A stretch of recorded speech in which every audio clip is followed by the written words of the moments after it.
Live everywhere. Daily Co's Radio on netrootsradio.com presents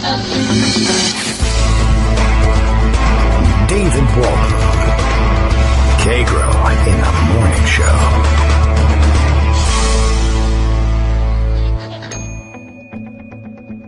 Now, here's David Waldman. Hello everybody, how you doing? It is Tuesday, August 18th. Things are flying by on the Twitter machine much faster than I can keep up with them, so hopefully that means we'll have a show full of interesting and fabulous stories that keep you informed and blah blah blah and don't ruin anything for you in your life. There's plenty to choose from. Plus, as I mentioned, it is back to school time. It was probably back to school time yesterday where your kids go to school, if you've got kids in school at all, or maybe you have kids who are luckier and will wait until September, or maybe you have kids in my school district and you're going to go back to school on August 31st, which is a weird time to have to go back to school and then get Labor Day, Monday off anyway, and you kind of wonder why they do that sort of thing. And the answer is that there are weird state policies out there, obscure little bits and pieces written into your state code that actually make it advantageous to the school districts to decide to do something crazy like that. We've discussed it actually on the show in the past because we discuss all that crazy stuff. We've got plenty of other crazy things to talk about, but our back to school special today will feature Professor Ian Reifowitz, who you see writing on the front pages of Daily Kos all the time to discuss some of his latest stuff, much of which bears directly on our daily dose of 2016 election analysis and forecasting, decision-making, and, of course, in the foreign policy realm, the Iran deal. The latest subject that Ian took on the front pages. He's getting ready to go back to school, too, this time from the other side of the desk. Of course, that's where he resides. I say this time, I mean, that's when he went back to school last time, too. That's not different. But what's different, of course, is the subject of the people who are going back to school. So he'll be going back to teaching as he does each fall, and he had one last week of freedom and decided to spend it here on our air to enlighten you and bring you up to date on all of the decision-making he's doing, personal decision-making in the political realm. He's written recently about how he intends to make his final choice once the New York primary comes around as between Hillary Clinton and Bernie Sanders, his two favorite candidates. He didn't discuss why he's not voting for Martin O'Malley, but maybe he wants to address that too. And, of course, no matter who wins, we're going to have to deal with, before we even get a chance to vote, the Iran deal. And so, and there's some interesting insight into that, too. And mostly about how far beyond the pale opponents of the Iran deal are suddenly willing to go. So we'll catch up on all of that. Greg Dworkin has his regular roundup of stories. Bill in Portland, Maine reminds everyone of our back-to-school theme. Daily Kos Radio is live now. Why is Kagro X, me, David Waldman, eating paste on the air? It's back-to-school time, and that's what we do when we're in school. Greg Dworkin joins us now from Connecticut. Good morning, Greg. How are you? Hey, good morning. Okay. So, glad to hear Ian will be on later. Yeah. Say hi if I'm not on at the same time. Always fun to hear from him. Yes, I think so. All right, well, you know, he's only got a week left before dun dun dun. Although right, I'm sure and he ought to spend that week on the show because, like, what else is he doing? Yeah, it's not like he has to prepare for his classes. He knows what he's talking about. Right, exactly. He's not a homer. It's a lot like doing the radio. You just wing it. Exactly, which is, of course, exactly not true. I know that because my wife teaches at the college level, and there's an incredible ton of work that goes into making up a syllabus that goes way beyond before the first class. But, you know, it is what it is. Yeah. And you have to plan your whole year. It's crazy. Mm-hmm. I don't know how I would do it. Yeah, well, you know, there it is. Anyway, a lot to talk about today. Lots to talk about. I was channeling my inner Gilda Radner this morning and woke up and said, what is all the fuss about this illegal irrigation anyway? Why are people getting so excited about it? It turns out there's a new CNN poll out today.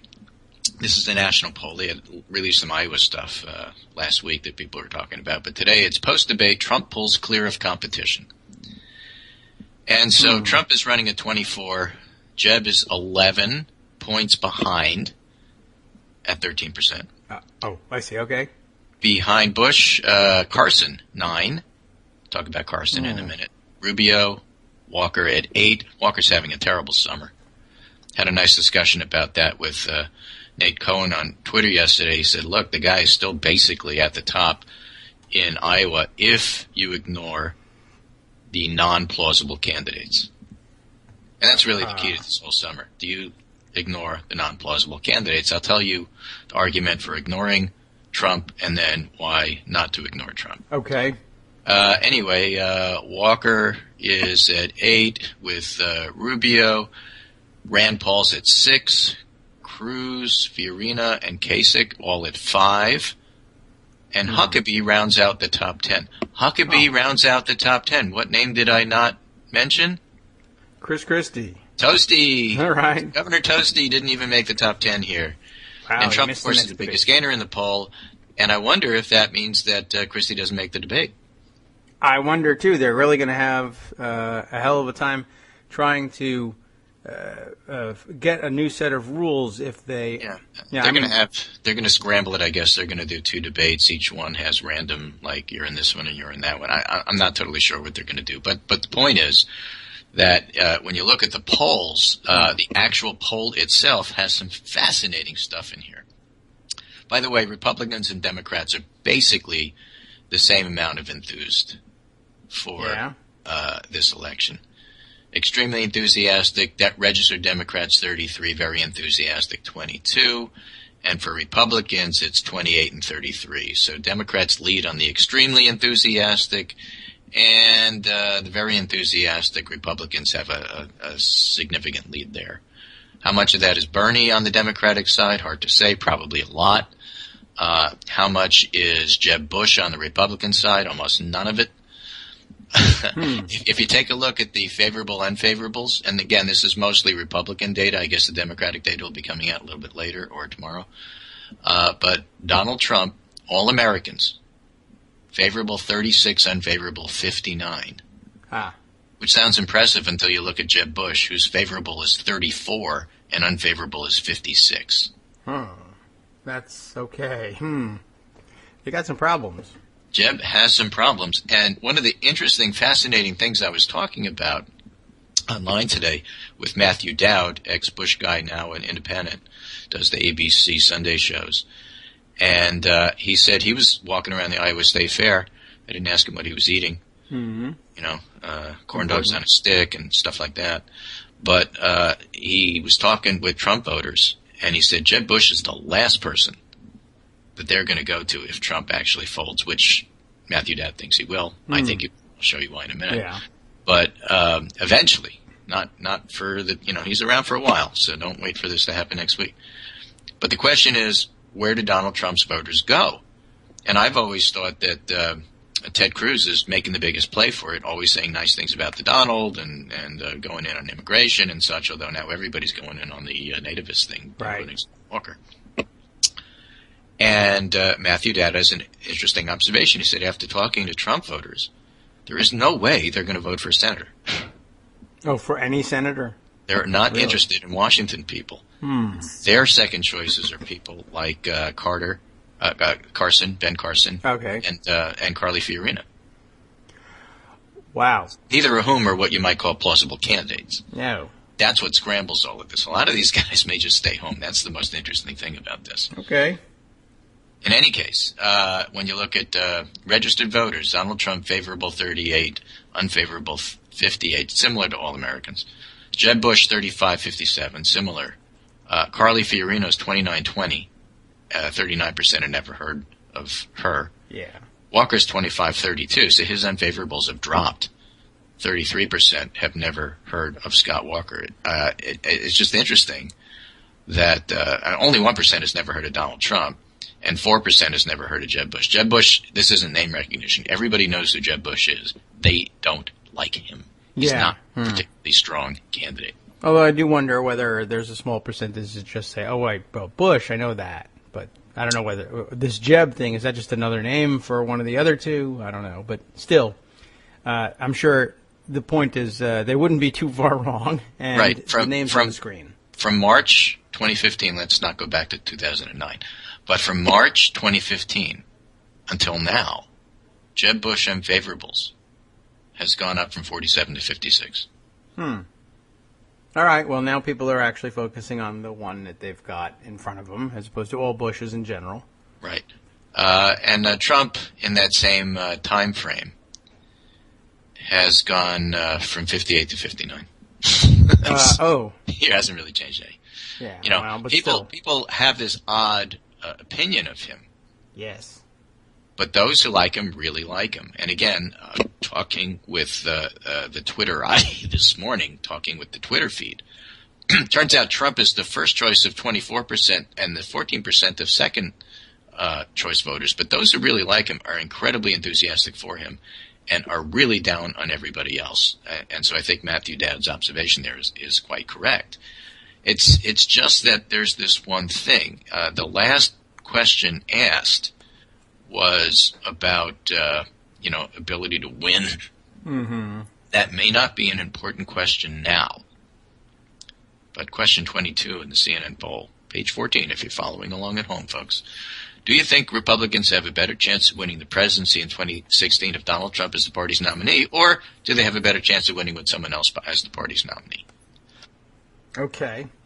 So all Republicans and all voters basically have the same answer. So let's just look at registered voters. Better chance with Donald Trump, 38%. Better chance with somebody else, 58%. Okay. Republicans think that it's the exact same numbers. All Republicans and registered voters.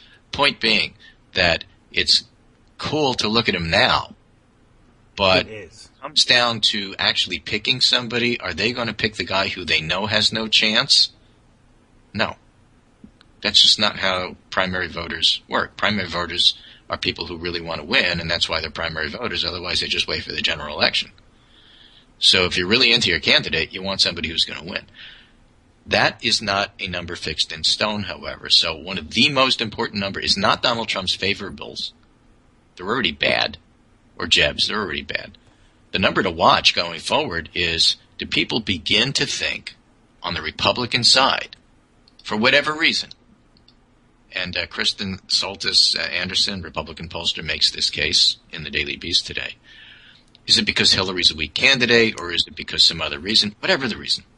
If Republicans think that Donald Trump can win, then the entire complexity of the election changes. Okay. Because if Republicans think that Donald Trump can win, they will vote for him. I guess so. And if they don't think that he can win, they're going to vote for somebody else. Who it is up for debate. Not Jeb. Now, again, that's only 25% of the voters. And the other 75% didn't want Trump in the first place.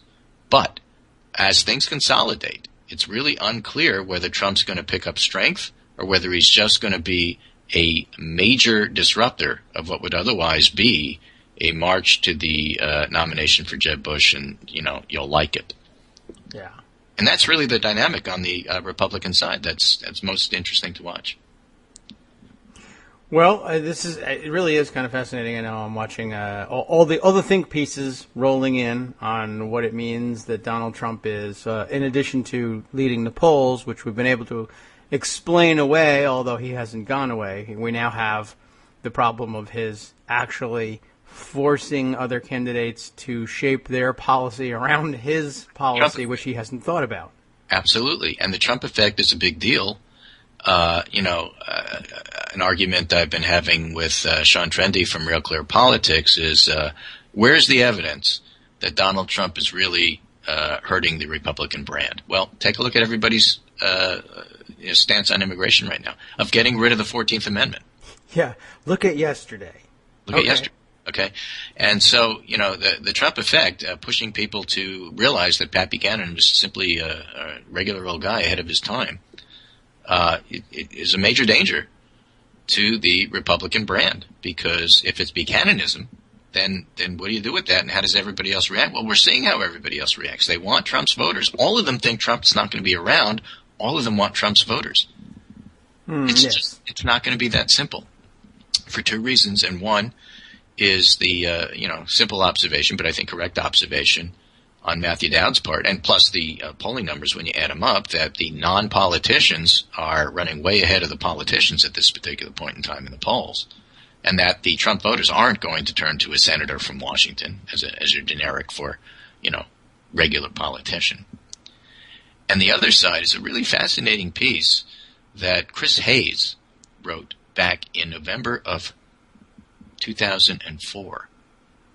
2004. Yeah. Okay. Stumping for Kerry and trying to figure out undecided voters.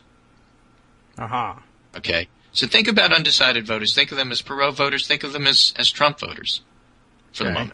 All right. Okay. Just a thought experiment. And he writes, undecided voters aren't as rational as you think. Members of the political class may disparage undecided voters, but we at least tend to impute them a basic rationality. We're giving them too much credit. I met voters who told me they were voting for Bush, but who named their most important issue as the environment.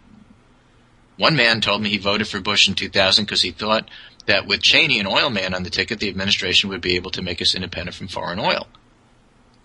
Spoke to a voter who was a big Howard Dean fan, but switched to supporting Bush after Dean lost the nomination.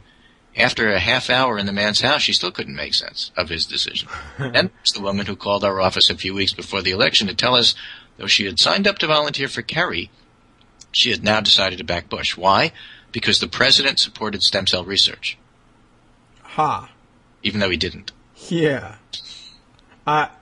Okay. Well, independent of facts is what. So he's trying to make sense of this, and he's not disparaging them. He's trying to understand them. I'll disparage him. Okay. And he says, here's the thing: undecided voters do care about politics. Yes. They just don't enjoy politics. I would add, they hate politics. Political junkies tend to assume that undecided voters are undecided because they don't care enough to make up their minds. I found that most undecided voters are, as one Kerry 8 put it to the New York Times, relatively low information, relatively disengaged, but the lack of engagement wasn't a sign they didn't care.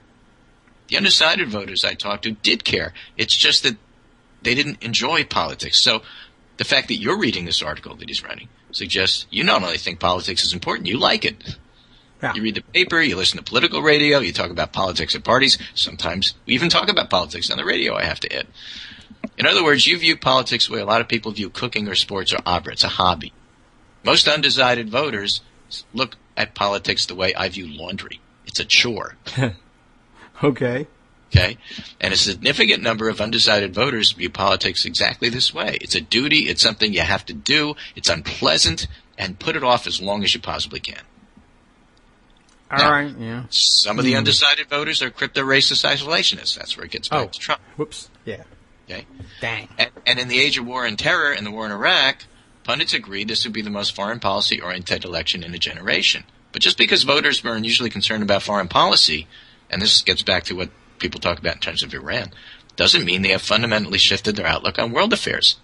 Most of the undecided voters are isolationists. Okay.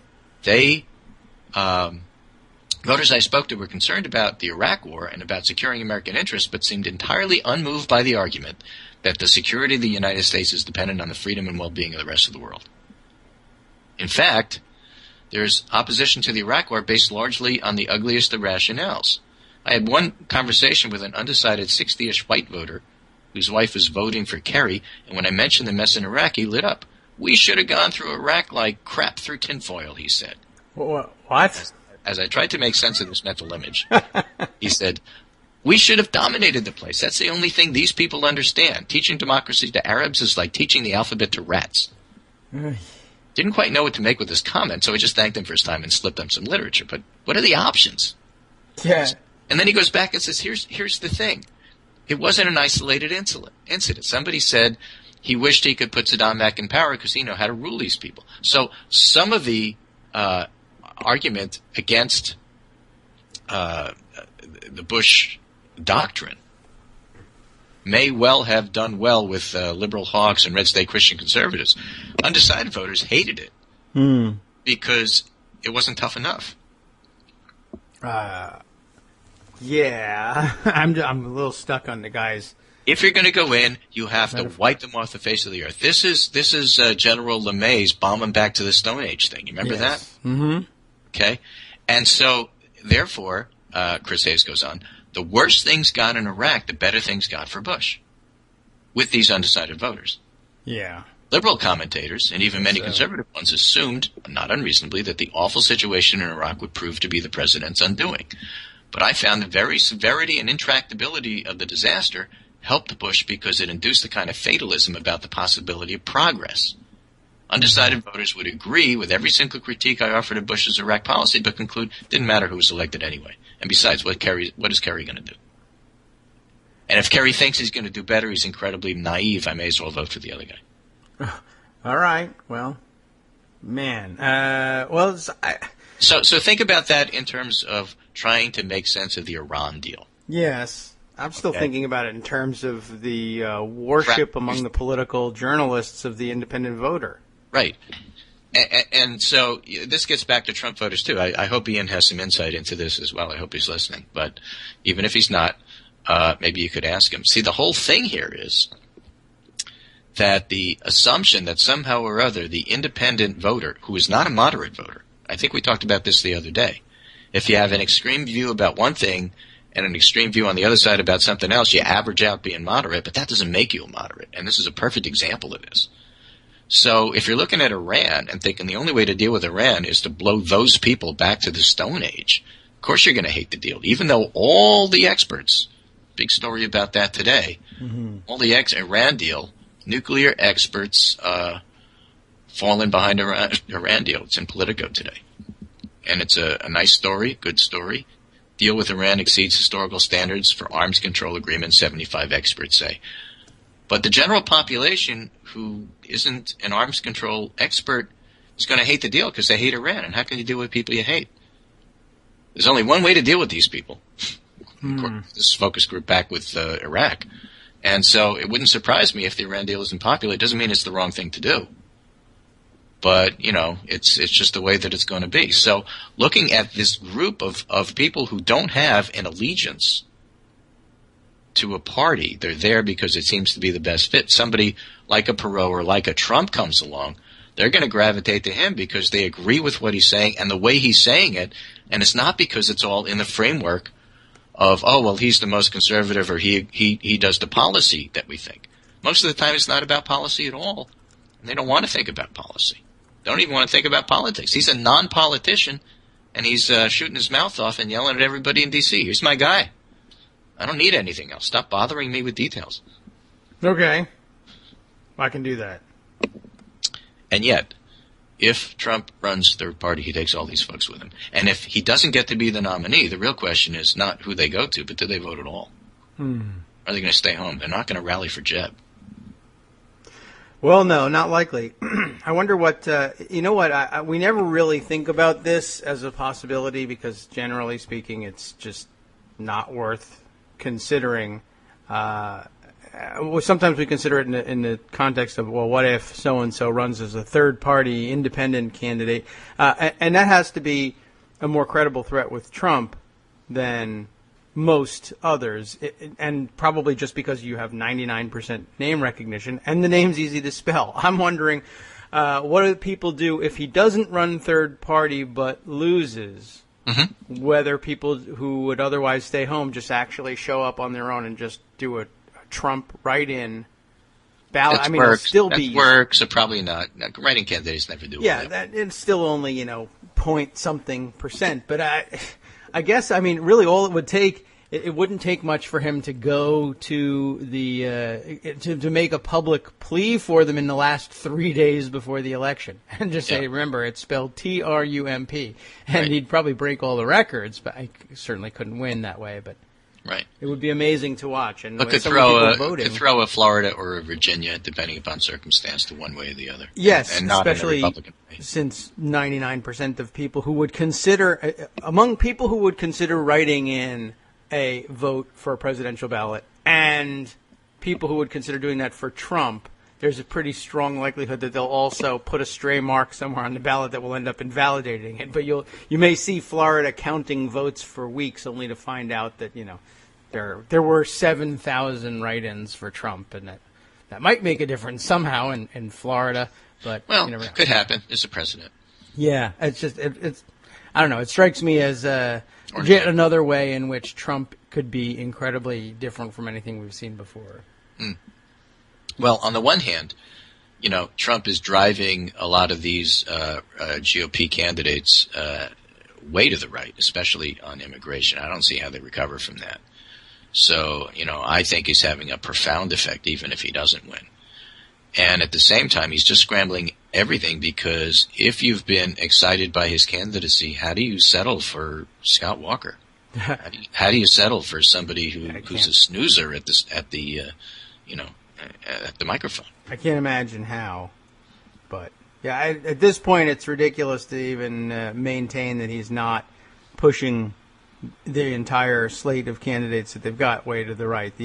This would have been, ordinarily, you would think, if he were an ordinary candidate, and this is just another indication of how extraordinary he really is, if he had said, I want to be even more right-wing on immigration, and the shocker line to it is, and we should repeal the 14th Amendment, at that point, the rest of the field gets to say, oh, I love the Constitution. I don't know what your problem is. There are plenty of things we can do to restrict immigration, even substantively the same thing, but let's not mess with the Constitution. But instead you actually find people who are, including Bobby Jindal, who is supposedly a Rhodes Scholar, saying, yeah, absolutely, amending the Constitution, throw out post-Civil War amendments to the Constitution, birthright citizenship, and the whole bit all goes with it. Yes, it took a day.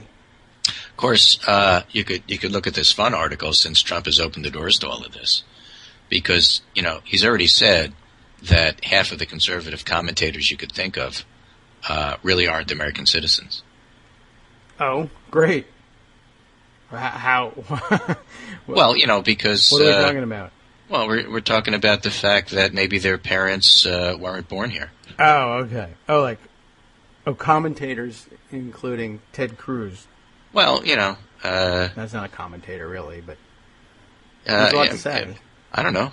Ramesh Panoru. I don't know how many of them actually have parents who weren't natural-born citizens here, or if the Constitution were changed, which it won't be, and which is not a good idea, somehow or other, because just because they were born here doesn't make them citizens.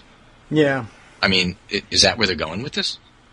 I don't know. At first, I thought they would lean back and say, well, only for people who were here illegally, but I have a feeling they may end up on anybody who wasn't born here, period. Yeah. I have to ask Michelle Malkin what she thinks of this. So you have to go back. She's already at war with Trump. It's okay. You can ask her. But this is part of it. And then, of course, there was this story in TPM yesterday. Birthers say that these 4 GOP candidates may be ineligible to be president. And they list Bobby Jindal, Rick Santorum, Marco Rubio, and Ted Cruz. Santorum? Yeah. His parents? He's the weakest really? of them, but it's not totally clear because it all comes down to what you define as natural-born citizen, and therefore eligible to run for president. Different than the 14th Amendment question, which, as somebody pointed out online, is probably the original Black Lives Matter amendment. Yes. Repeal it. Repeal it. Why not? What's Santorum's deal? So I can look it up if you don't want to put your time into it. Well, I just sent you the article. Yes, I've got it. Thank you. I'll dig. And this is a guy who says, listen, I'm just telling you, he says, the guy who says, I'm just messing that there's people out there that think this. Right. Not me. I'm just publishing it. Okay. It is actually a section that says, so what's the deal with Santorum? So I'll read that later on. I'll let you know. I mean, I'll leave that for you. I just thought you might find Yes. that. See, but the point is, this entire discussion pushes the entire party to the right. It's crazy. It's Pat Buchanan territory. It's worse than I've ever seen from him. And, this is going to be going on for a while. So, just, again, it's more the Trump effect. And I think it's just important to note that.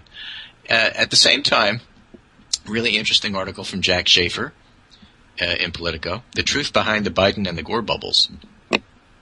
How come Biden is being mentioned? How come Gore is being mentioned? It's a very easy reason. It has nothing to do with Hillary. It has a lot to do with reporters.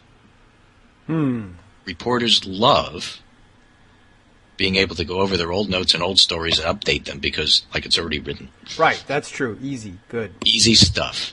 So the best person to run, and don't worry, we'll tear them apart if they do, but the best person we want to get into the race is somebody who the public already knows and who we all, as reporters, already have stories about. I guess that would be the best possible.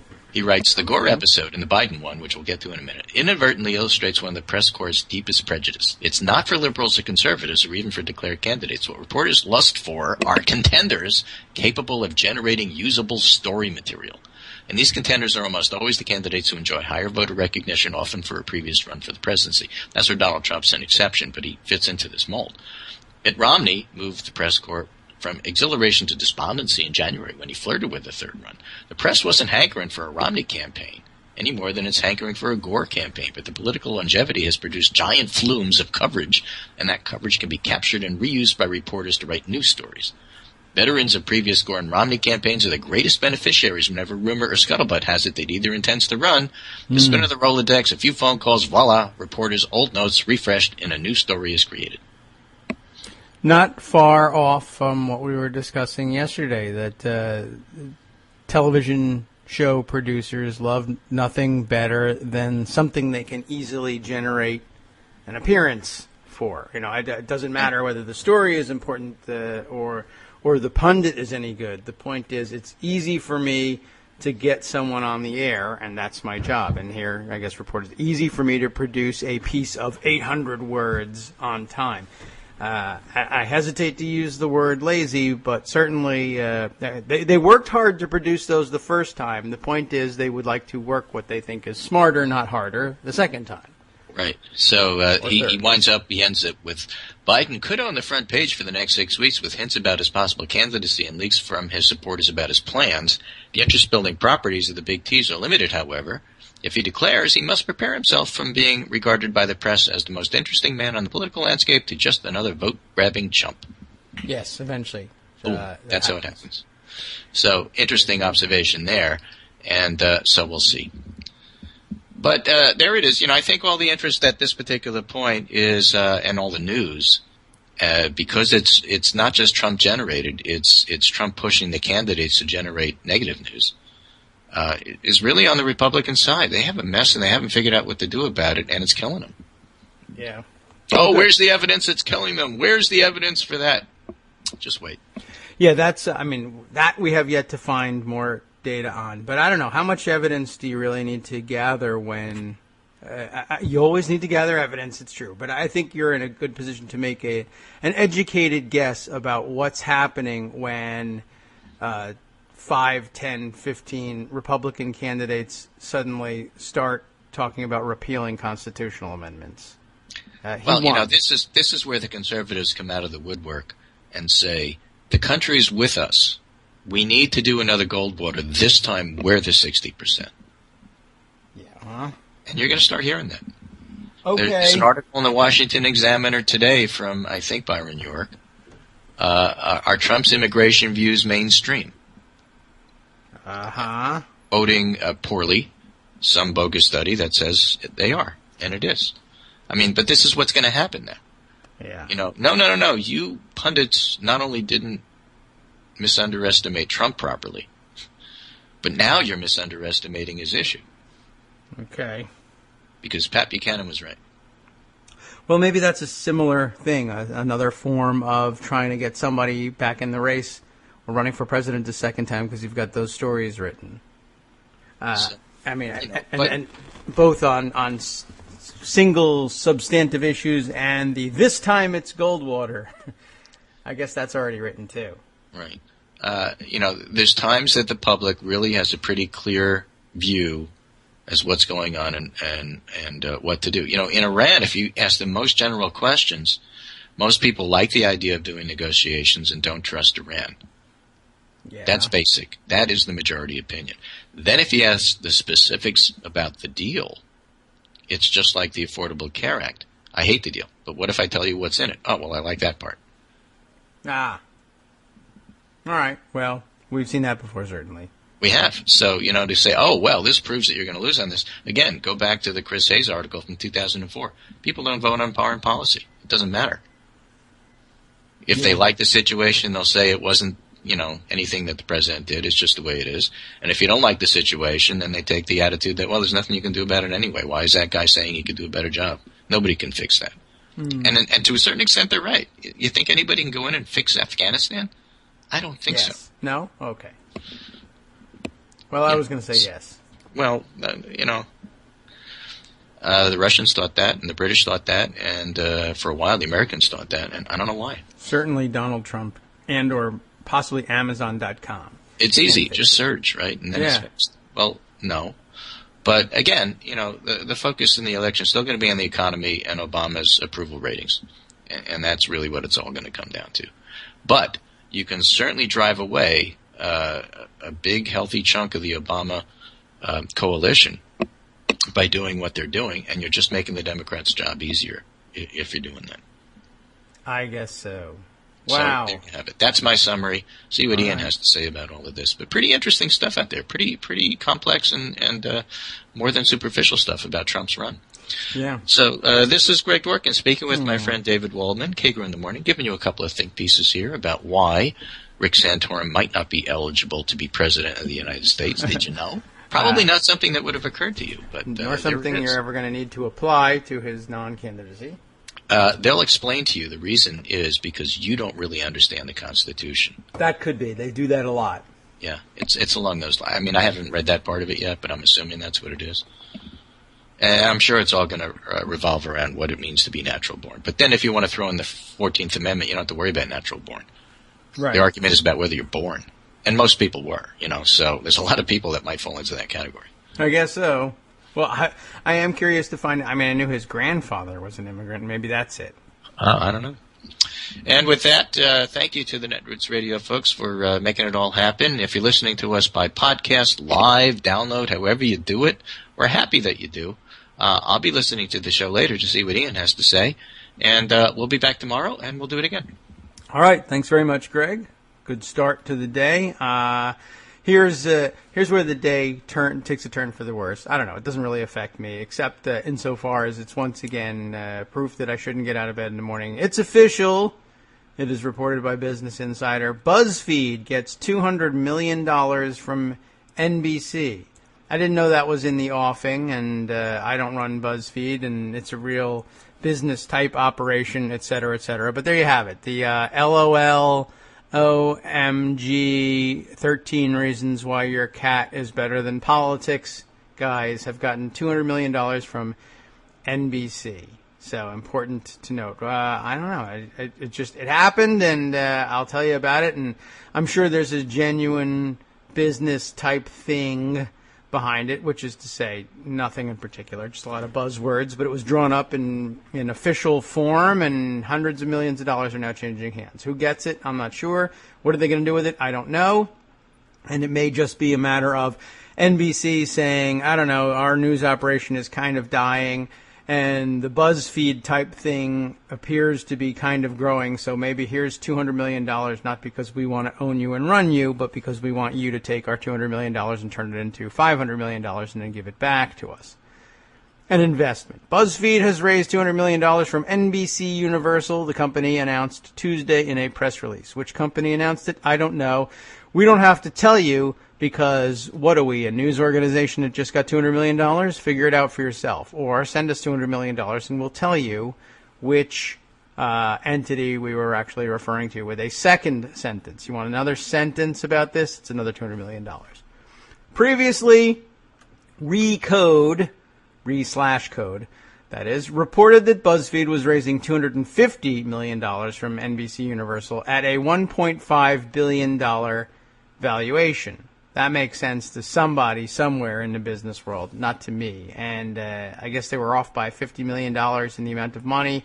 But what does that mean? $250 million at a $1.5 billion valuation? Do you just get to say, hey, my money is worth a $1.5 billion? No, not really. There's a whole there's actual sense behind that somehow. NBC Universal Also recently invested $200 million in Vox Media, so they're taking all their cash, NBC Universal, and dumping it into other operations, I guess, as a hedge against the fact that they suck. I don't really know. So $200 million to Vox, $200 million to BuzzFeed, also at an $850 million pre-money valuation. Gosh, their terminology is outrageous. Last summer, BuzzFeed raised a $50 million Series E round. Venture capital makes me ill. Led by Anderson Horowitz's Chris Dixon. The Series E capital infusion valued BuzzFeed at $850 million at the time. I guess that's supposed to be. We're giving them $50 million, and we think the company in total is worth $850 million. So I guess that's supposed to mean something like we should be considered as owning how many is that? 16, 1/17 of the company at this point. I suppose that's what it means. Who knows? Who cares? Doesn't matter. The point is people are throwing millions and millions and millions of dollars at BuzzFeed and Vox and the like, and I suppose that's a great thing. If you started one of those sites, I guess that means you get a gigantic payday in exchange for your big LOL, 13 reasons cats are better than food, politics, what have you. And 11 times you were embarrassed by somebody else's bikini picture. I don't know how do you get $200 million out of that? Don't ask me. I keep going to work. So what do you know? According to internal documents obtained by Gawker last week, who got $50 bazillion from NBC Universal because blah, blah, blah. Here's 25 pictures of celebrity cats that are better than the celebrities themselves. In the first half of last year, BuzzFeed's revenue tripled, according to the internal documents that Gawker stole. Their revenue tripled from 2012 to 2013, from $1 to $3. In the first half of last year, it reached $46 million. Okay, so it's slightly more than that. This is also great news for John McCain, but what the quote here says, it's great news for all BuzzFeed employees. Says BuzzFeed CEO Jonah Peretti in a memo to employees on Tuesday. Isn't that something? I would predict that it is somewhat less than great news for all BuzzFeed employees. It's probably okay news for them. They might something might happen. They could get free bagels in the break room or foosball or something like this. We've been through this bubble before. It's great news for BuzzFeed's executives like BuzzFeed's CEO, Jonah Peretti, who gets a big giant $1 million or something out of it. And great news for the guy who started it. And it's okay news because it means that you'll still have a job for the next year or so if you're just a regular BuzzFeed employee. But in the memo, you say, this is great news for you. One hand says this is great news for you. The other hand takes $1 million out of the pot and walks out of the door with it. Okay. BuzzFeed also just announced a deal with Yahoo Japan. Holy crap. Which will allow both companies to launch BuzzFeed Japan together as a Tokyo-based venture. How wonderful. Here's the fundraising release from BuzzFeed's website. I think we can skip that part. It's mostly garbage about how great it is for regular employees. And, that really kind of gets to the end of it. Then there's also an article about the NBC Universal $200 million into Vox. And now, in Business Insider's best BuzzFeed imitation, it says, now watch this video. This guy built a walking machine powered by a hand drill. And there's a video of a guy on a machine. You can't see the bottom of it in this initial frame. But he's he's a large man in a sleeveless muscle t-shirt, black, and some dark cargo shorts to go down below his knees. Then white socks and some sneakers, backwards baseball hat, and sunglasses. So you're sure to see this walking machine powered by a hand drill on shelves near you just about any minute. That's $200 million worth of great writing right there. Okay, I'm done with that. I don't know why I even bothered to look at that. It just astonishes me every time somebody makes investments like that. Okay, so what else have we got here that we can take a look at here? Michael Mawson commenting on the 14th Amendment craze. Hey, GOP, now that you're in favor of repealing the 14th Amendment, you can go ahead and take care of the Second Amendment, too. Why not? Let's throw it all out there all at once. But that really did happen. I mean, not that they're considering the Second Amendment. I'm astonished that we're really at the point where people are openly talking about repealing the 14th Amendment. I don't know whether Trump really thought through exactly what he was saying here. I mean, why would he?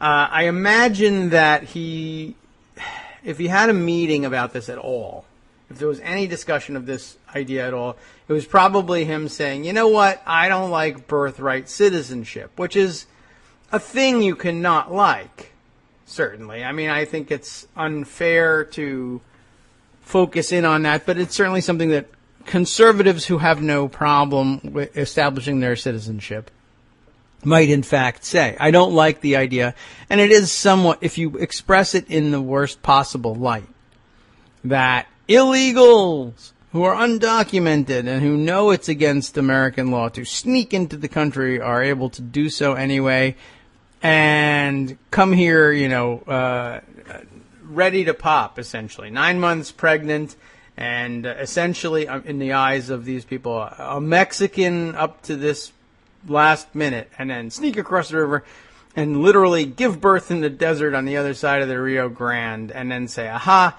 my child was born in the United States and is a United States citizen.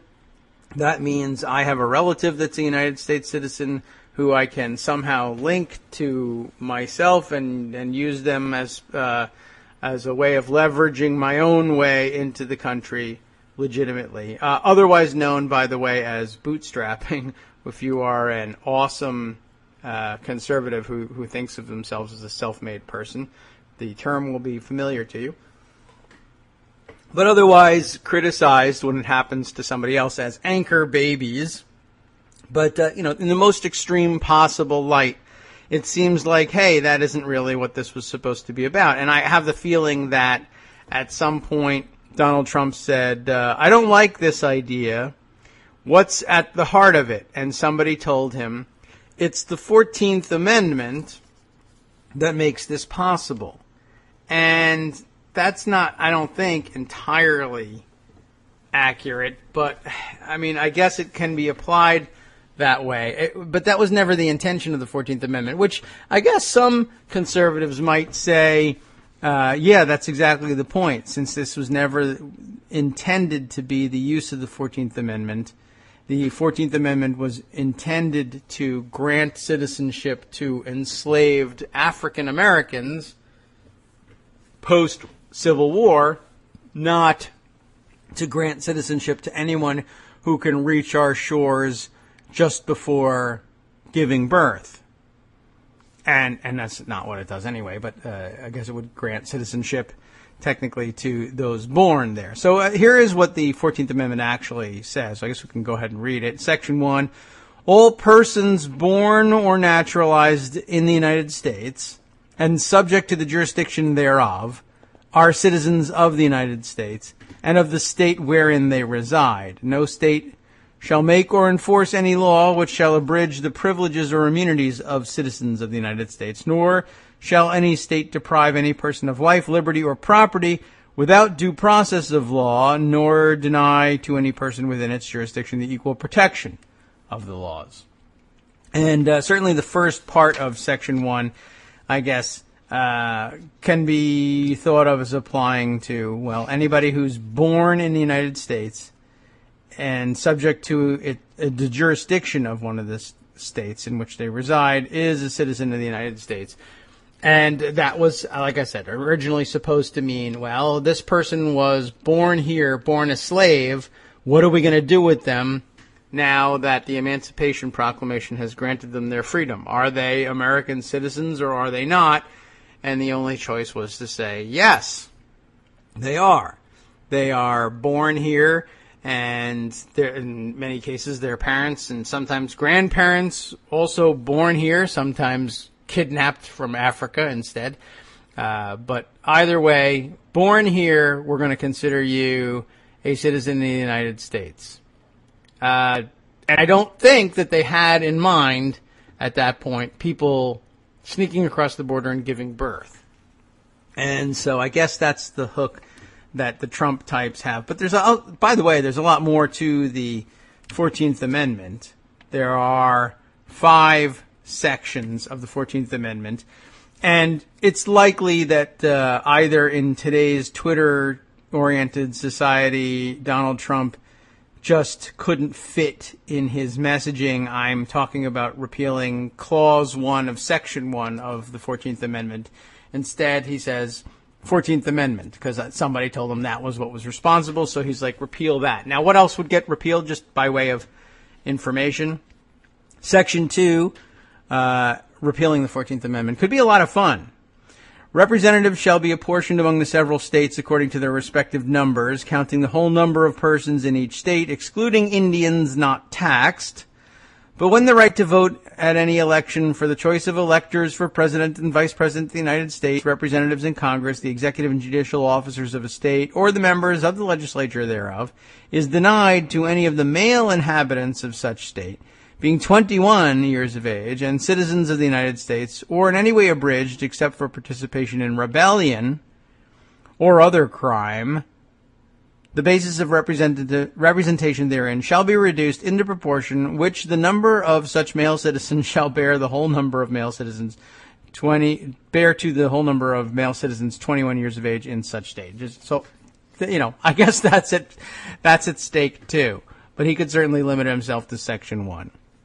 By the way, no person shall be senator or representative in Congress or elector of president and vice president or hold any office, civil or military, under the United States or under any state who, having previously taken an oath as a member of Congress or as an officer of the United States or as a member of any state legislature or as any executive or judicial officer of any state to support the Constitution of the United States shall have engaged in insurrection or rebellion against the same, or given aid or comfort to the enemies thereof, but Congress may, by a vote of 2/3 of each house, remove such disability. So, there aren't any surviving members of the Confederacy left, so that's not likely to have a great impact. But it would free you up to renew, any living person to renew their allegiance to the Confederacy, and now the South may rise again. So good job repealing that one.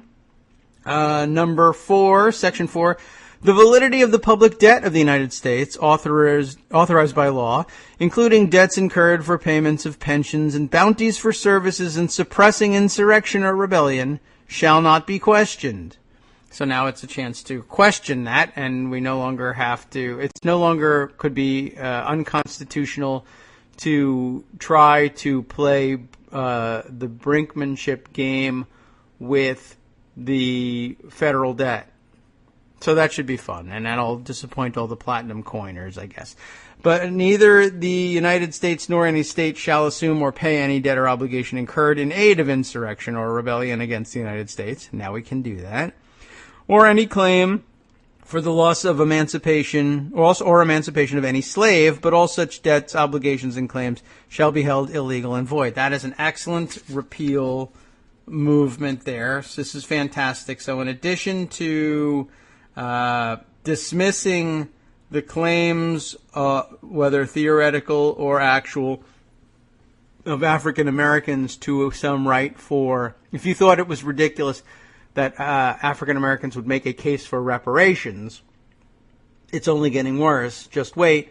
Donald Trump will repeal the prohibition that was previously in place prohibiting white slave owners from making a claim against the federal government for the cost of the emancipation of their slaves. There will be reparations for white slave owners who lost their slaves at last. Thank you, Donald Trump. That is an excellent idea. Section 5, the Congress shall have power to enforce by appropriate legislation the provisions of this article.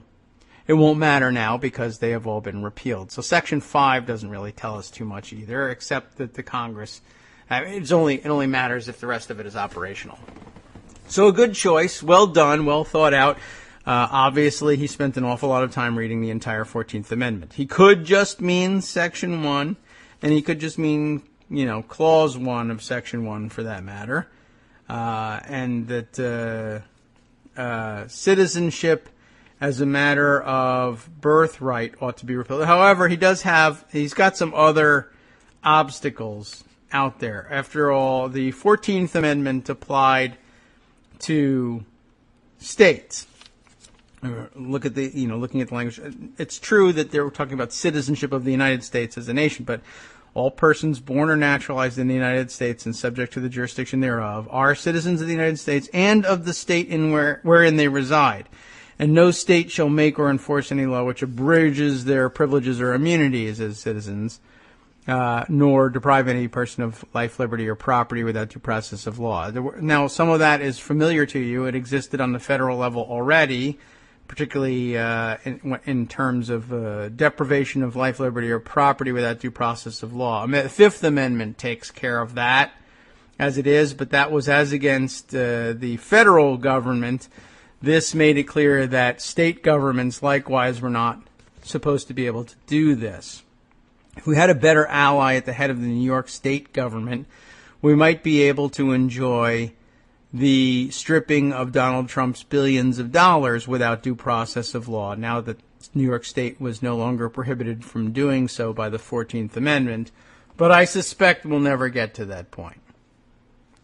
Anyway, what other fun stories are floating around? There are plenty. I put a bunch of them in Pocket, and I put a bunch of them up on screen, too. I am reminded by many listeners that the latest in a long series of publicity stunts involving gun stores and Muslims has now landed on the spin the wheel. It's landed on George Zimmerman, the 19th or 20th idiotic independent gun store owner in some portion of Yahoo world has decided to declare his gun store a Muslim-free zone. The initial one, by the way, the first one I saw to actually do that, was forced very shortly thereafter to withdraw that policy, although I cannot remember exactly why and by what mechanism forced. I should probably look that up because everybody will be interested in forcing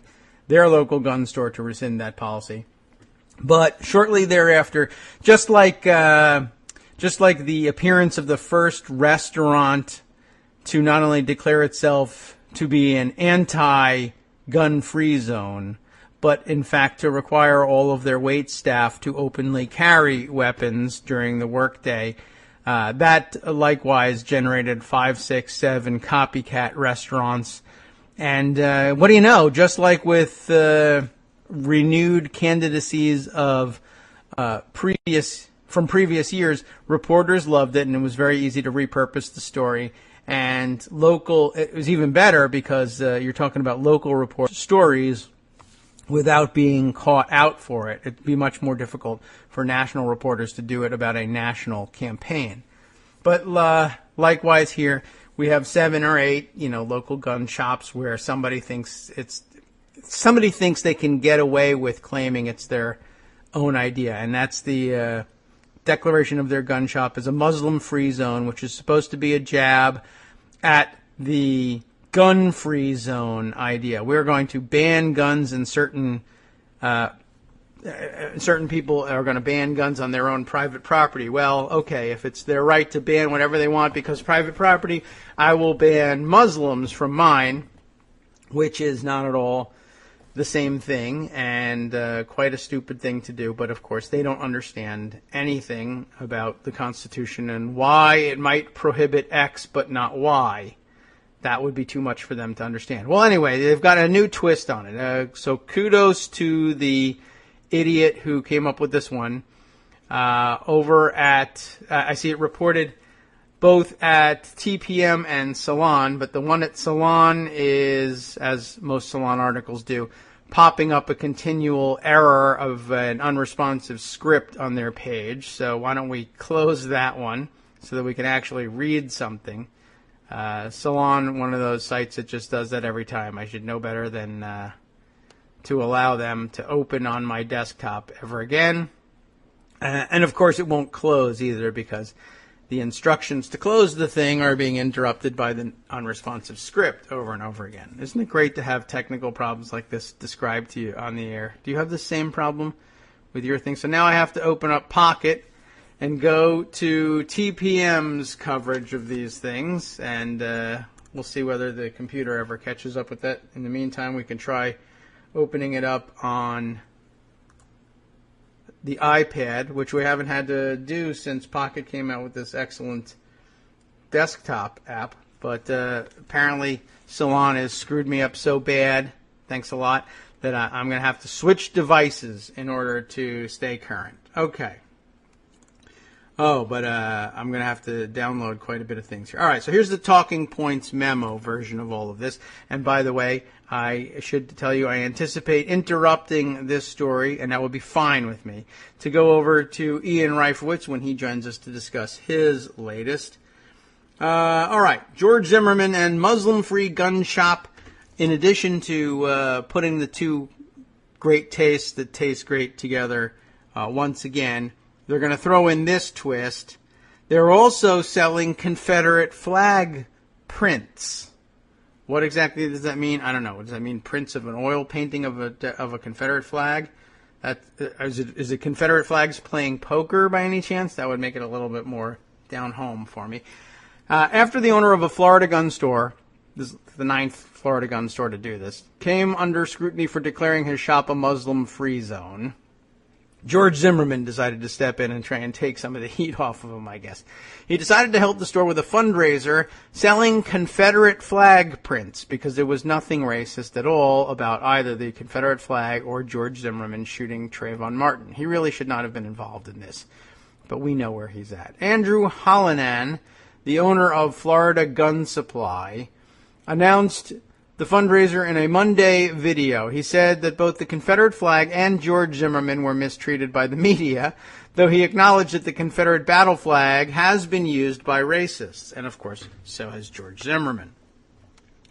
I had to add that part. The history of the Confederate flag is not one about racism, but I fully agree that there have been groups that use the flag for racial profiling and inciting hatred. I fully condemn the use of the Confederate flag for anything other than heritage and Southern pride, Hallinan said. Can't be done, so null and void as a statement. That was you have made your comments a content-free zone. Congratulations, Mr. Hallinan. He added that cultural cleansing has begun in the U.S., not enough in earnest, if you ask me. And he feels that he needs to protect the Confederate flag. Totally, totally true. According to the Florida Gun Supply website, which is allowed to exist and everything, Zimmerman painted a Confederate flag with a caption about the First and Second Amendments in an attempt to help defend Hallinan. Holy cow. This is the print that they're selling. It is George Zimmerman's chicken-scratched Confederate flag that is, here's what it is. Okay, so you know what the Confederate battle flag looks like, and so you'll know that there are the 4 quadrants that are established by the stupid-looking cross in the middle. So up at the top it says, the second, and then down at the bottom it says, first. And then it says, on the left, protects, and on the right, our. So it's this is how you would have to read this in order to make sense of it. I think what the message is supposed to be is that the Second Amendment protects our First Amendment, right? So you have to read it you don't read it clockwise and you don't read it counterclockwise. You read by quadrant. You read it quadrant 1, the second. Then you shift over to the left, which is read backwards like Hebrew. The second protects, and then you go forward, left to right like English, our, and then you go skip down the line, first. The second protects our first. I mean, it's not hard because there are only 4 quadrants to choose from, but wow, what a dummy. And by the way, should we count the number of stars on here and see if he did the right number? 1, 2, 3, 4, 5, 6, 7, 8, 9, 10, 11, 12, 13. Okay, I think he's got that right. The caption, the second protects the first, which is wrong because the caption is the second protects our first, is a double entendre, Zimmerman told Florida Gun Supply. The second flag I painted was the battle flag, which we need in America in order to protect the first. I don't get it. Is it is the double entendre? He might not understand what double entendre means, but if he does, then what he's saying is this: the trick here is that the Confederate battle flag was needed in order to protect the American flag. In other words, the Civil War insurrection was needed in order to protect America. In order to protect America, we must declare war against it, renounce our citizenship there, and wage war. The prince will be sold to fundraise for Zimmerman. Also, and Hallinan, the guy with the gun shop, who has been sued by the Council on American Islamic Relations, or CAIR, C-A-I-R. Watch the Florida gun supply video? No, I don't think that we will. So, in other words, it's a GoFundMe type fundraiser to raise to cover the legal fees of the guy who said his gun shop was a Muslim-free zone, but then was sued by a bunch of Muslims. It may be that this guy's shop was the first one that I had in mind rescinded because of the lawsuit. But I don't know. Worse, he's selling terrible paintings. And on top of that, they're terrible paintings of the Confederate flag. And on top of that, they misunderstand everything about the history and application of the Confederate flag. But what can I tell you? There's nothing new under the sun with respect to that. They're idiots, and that's that. But at least you're up to date on exactly which idiots are doing which dumb things. All right, so that we can get rid of that one. And just a few other things, I guess. If only my laptop would let me get to them. I'm now with the spinning pinwheel of death over and over because I once opened an article from Salon. Can I talk to somebody in tech over at Salon and ask them, why is it that every time I open one of your articles, my browser gets destroyed? And also, I'd like to talk to somebody about why I can't remember that and just simply refuse to open those things. Can't open anything from Salon, and don't open raw story articles on your iPhone.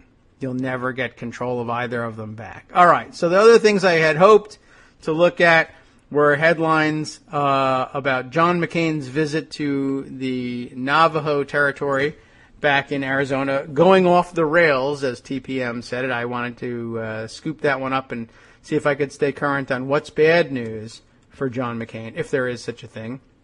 But we may not get to that story. Also had a piece here from Brian Beutler. Look out, Republicans. Trump really is driving policy at this point. But I think we covered that nicely with Greg. A few other interesting things, and then finally the explainer as to why Rick Santorum might not be eligible for president. That will all have to wait for the end of the spinning pinwheel of death over on my laptop. Geez, I hope that's not interfering with the rest of my functions like Skype, because it's time for Ian Reifwitz to join us sometime soon. So Ian, if you're listening, by all means, jump on and give us a call, and we'll plug you in here and get started. Other things worth noting, though, before we, while we wait, I guess I should say. In addition to the many other entries under this banner of Medicaid expansion, something that we're often talking with Greg about and also with Joan.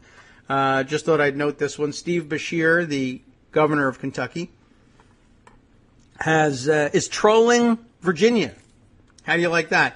He has written an op-ed for publication in the Richmond Times-Dispatch, of course published and distributed in the capital of Virginia, basically trolling Virginia for being too stupid to recognize that expanding Medicaid is a great idea and it's free money. Critics of Medicaid expansion in Virginia, he writes, who reference Kentucky's experience with federal health care reform should beware. Our success undercuts your whole opposition. Apparently, it is in vogue in conservative circles in Richmond to say Kentucky's experiment with Medicaid expansion is in fact a disaster. Now, it's not some exotic land from across the sea. It's a neighboring state. But, you know, Kentucky's still one of those places that can be considered by cosmopolitan types like me to be a backwater, and you can say exotic, strange, and inexplicable things are happening there and get away with it because no one will go to Kentucky and look, apparently. Well, a few intrepid souls will do that. And, of course, Kentucky does have a governor, and he is fully literate, and he's able to write stories that can get published in the super cosmopolitan Richmond Times-Dispatch. Having proved, he continues, from the beginning that healthcare reform is both the right thing and the smart thing to do, Kentucky has become the poster child for why states should expand Medicaid. The July 29th editorial, and by the way, if you don't want to take my word for it, you can take it from Governor Kasich, who's running for president as a Republican. After a convoluted discussion of future costs and speculation about whether Congress might reverse course years from now, the editorial saved for its last paragraph, perhaps as an afterthought, this grudging admission about the Affordable Care Act. And I guess here we'll set it up, just in case you're having difficulty following it, that I guess the Republicans in Richmond and the people responsible for the gripe editorial in the Richmond Times-Dispatch as well, said, well, you know, why don't take the risk of expanding Medicaid in Virginia thinking it's going to be paid for by the federal government, because what if in the future Medicaid expansion is, or the Affordable Care Act is repealed, and then you'll be a sucker, you'll be stuck with having expanded Medicaid and not being able to pay for it. Well, he reminds everybody that Dispatch admits it as follows. True, the editorial read, people who lack insurance now have coverage enabling them to get the care they need. That's an important social good and should not be discounted. Talk about an understatement. The core tenet of healthcare reform is helping families and saving lives. Not vague political theory, but helping people. That's what we're doing in Kentucky. It's a Christian thing. Echoing John Kasich almost exactly. Kentuckians' collective health has long been among the worst in the nation, ranking at the bottom in almost every health category. By the way, the only place that's got worse health situation than Kentucky as a whole, Virginia as a state as a whole does not rank worse than Kentucky as a whole, but the worst place in America with respect to health care and access to it and ability to pay for it is probably southwestern Virginia, which of course borders Kentucky, but has just a terrible pocket of poverty of access, and is, for that reason, targeted each year by the emergency medical providers who fly into the Wise County fairgrounds and provide free medical and dental care for all comers. They come from all over the place, and many of them come from Kentucky, but no longer do they come in such great numbers from Kentucky because they can get medical care all year round in their own home. So now they're just coming from southwestern Virginia, Tennessee, and southern West Virginia instead.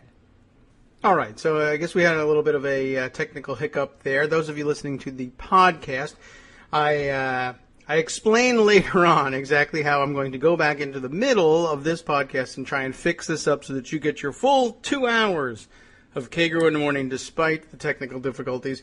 We were reading from Steve Bashir's piece, which you know because just seconds ago, if you're listening to the podcast, we were in fact reading from Steve Bashir's op-ed in the Richmond Times-Dispatch. But those of you who heard the difficulties on the live show will know why I'm going back and recapping all these problems. I think maybe the best thing to do then is to continue on with this. We are not going to be able to get to Ian Reifowitz today. We will reschedule him for Thursday because we got to give him his due when he comes on. So let's finish up the show this way. When we last left off, we were reading that Kentuckians' collective health has long been among the worst in the nation, ranking at the bottom in almost every health category. That's had a negative impact on our quality of life, workforce, economy, and state government finances. Poor access to care is partly to blame. Back in 2013, we had about 640,000 people without health insurance.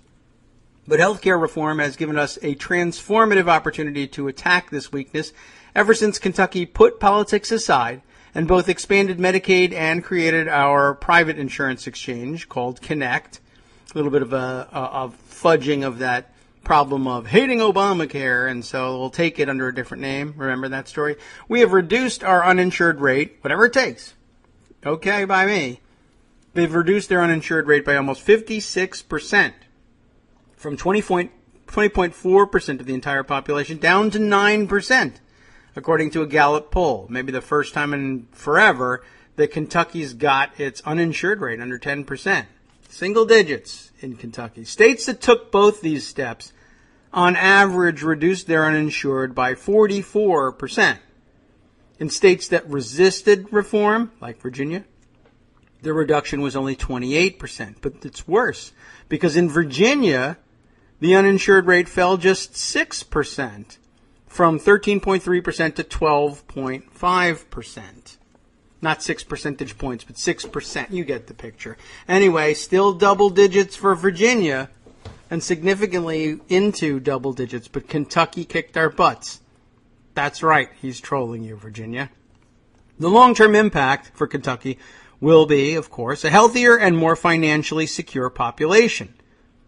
Help Hitler, socialism, someone stop it. New data shows that Kentuckians on Medicaid are far more likely to get cancer screenings, physicals, and dental checkups. Since expansion, breast cancer screenings are up 111%, cervical cancer screenings up 88%, colorectal screenings up 108%. Likewise, preventive dental services up 116%, physical exams 187%, and more recipients got cholesterol screenings, flu shots, and diabetes screenings. Kentucky residents no longer have to choose between medicine and food, skip checkups, or ignore troubling signs such as a lump or pain, praying that those don't develop into chronic disease or fatal illness. As far as expansion being the smart thing to do, an independent analysis of Kentucky's first year under Medicaid expansion shows clearly what a good deal this is financially, both now and for our economy long term. The analysis by Deloitte Consulting and the University of Louisville Urban Studies Institute studied actual performance data. It backed up a similar study I commissioned in 2013 before I made the decision to expand Medicaid, and if anything, demonstrated that our 2013 projections weren't rosy enough. In short, more than 12,000 healthcare-related jobs were created in the first year alone. Not coincidentally, Kentucky's overall unemployment rate has fallen 37% since January 2013. In the same time, Virginia's rate declined only 16%. Help, socialism. Someone save us from the crashing economy thanks to the Affordable Care Act. The updated study predicted a $30 billion positive impact on Kentucky's economy over 8 years because of that expansion. Speaking directly to affordability, the report predicted a positive net impact of $819.6 million over 8 years on state and local governments, even after the state match for Medicaid costs is phased in. Yes, the, quote, monstrous hole mentioned in the editorial has already been taken into account. And finally, healthcare providers in Kentucky received at least $1.16 billion in new Medicaid revenues in 2014. Gee whiz, it's almost like it worked as predicted. Even better, what do you know? Anyway, the op-ed here concludes that those numbers don't even address the societal impact of improved health on quality of life or economic capacity or tangible things such as worker productivity, school attendance, and public image. So, to those who claim states can't afford expanded Medicaid, I say this. You're entitled to your own opinion, but you're not entitled to your own facts.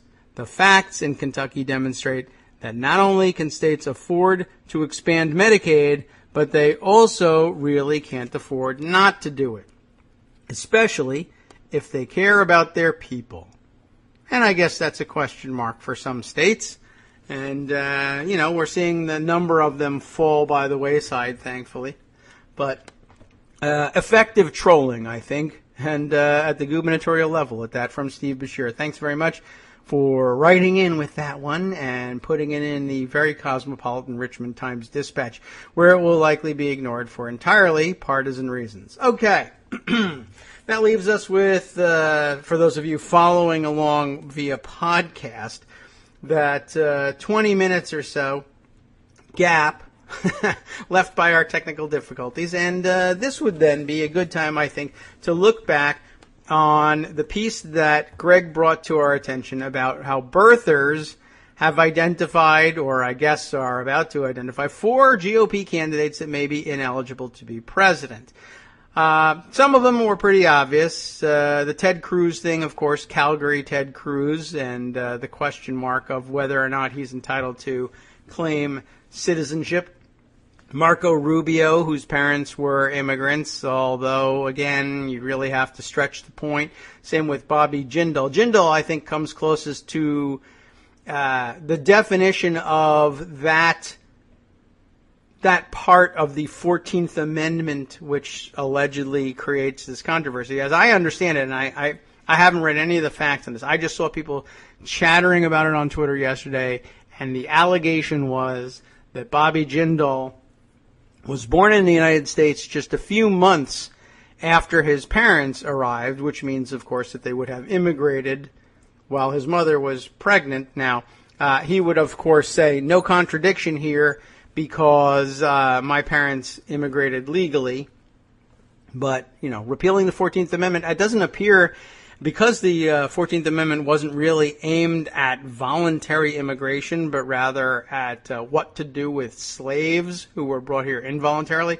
It doesn't really talk about the legality of their status in arriving here. But I'm sure he would exempt himself from this. The one that was the big puzzle was Rick Santorum, because I thought the story was that his father, or his grandfather, was an immigrant. Maybe his grandfather was less than perfectly documented, and the idea is then that his kids would not have been able to claim citizenship, and they therefore would not have remained in the United States as citizens to give birth later on to Rick Santorum.